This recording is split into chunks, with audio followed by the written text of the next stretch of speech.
Magandang araw! Ngayong araw, pag-aaralan natin ang mga di-konkretong pangalan na makikita sa pangungusap.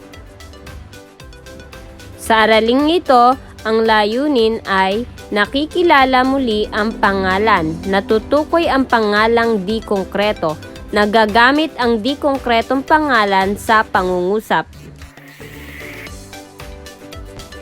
Bago tayo magsimula sa ating aralin, sagutin muna natin ang mga sumusunod. Isulat sa talahanayan kung saang pangkat kabilang ang bawat salita. Meron tayong ginang santos, tuta, aklat, paaralan, salamin, kalabaw, simbahan, kapatid, pamilihan, pinsan, lapis, ibon, pusa, binibining cross, parke at papel.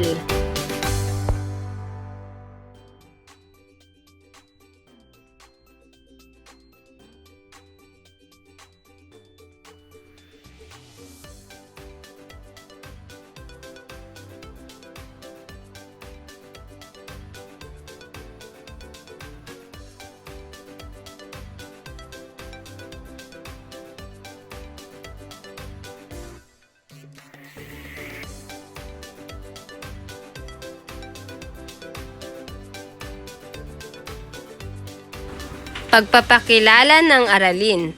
Ang di-konkretong pangalan ay tumutukoy sa mga bagay na hindi maaaring mahawakan o makita katulad ng katangian o damdamin.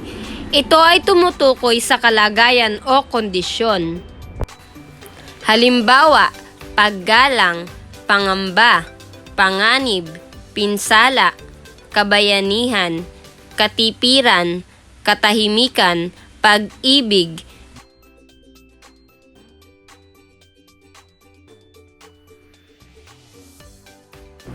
Gawain. Basahin at unawain ang tula.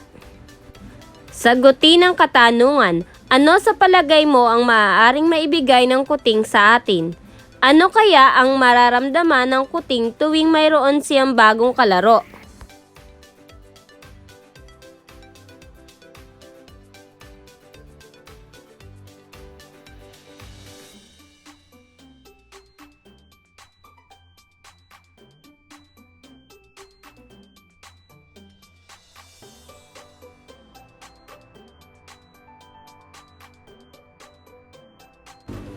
Ngayong nabasa mo na ang tula, sagutin ang mga tanong. Isulat sa kwaderno ang iyong sagot. Tungkol saan ang tula? Number 2. Paano mo ilalarawan ang kuting ayon sa tula? Number 3. Masayahin ba ang kuting? Number 4. Ano sa palagay mo ang naidudulot ng kuting sa nag-aalaga sa kaniya? Ipaliwanag ang sagot. Sa iyong palagay, ano-ano kaya ang mga di-konkretong pangalan ang ginamit sa tula? Isa-isahin.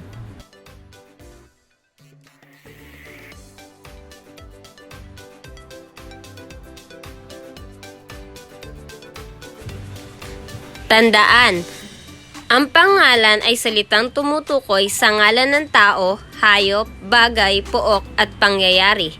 Ang di-konkretong pangalan naman ay ang mga pangalang tumutukoy sa kalagayan o kondisyon.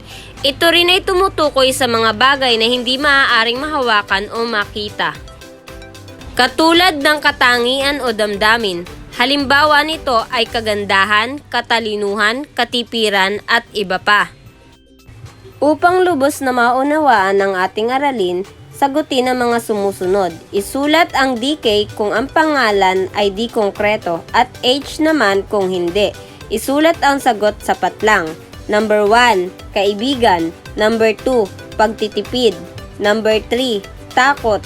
Number 4, kalabaw. Number 5, panaginip.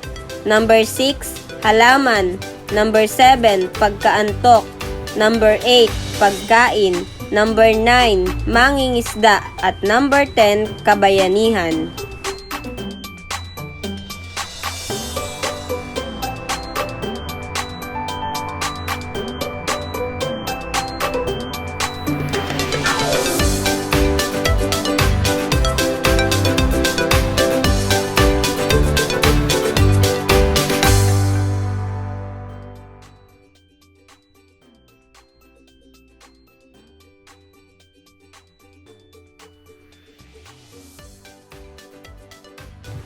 Pangwakas na pagsusulit, panuto, lagyan ng check kung ito ay di konkreto at X naman kung hindi.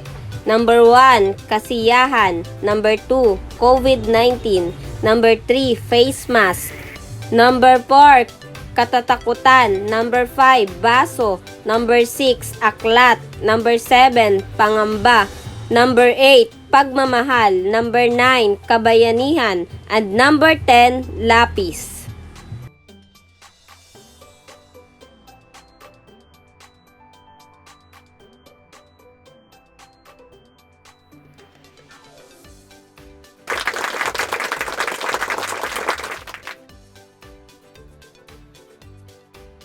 Sana ay natuto kayo sa ating aralin. Hanggang dito na lamang. Paalam!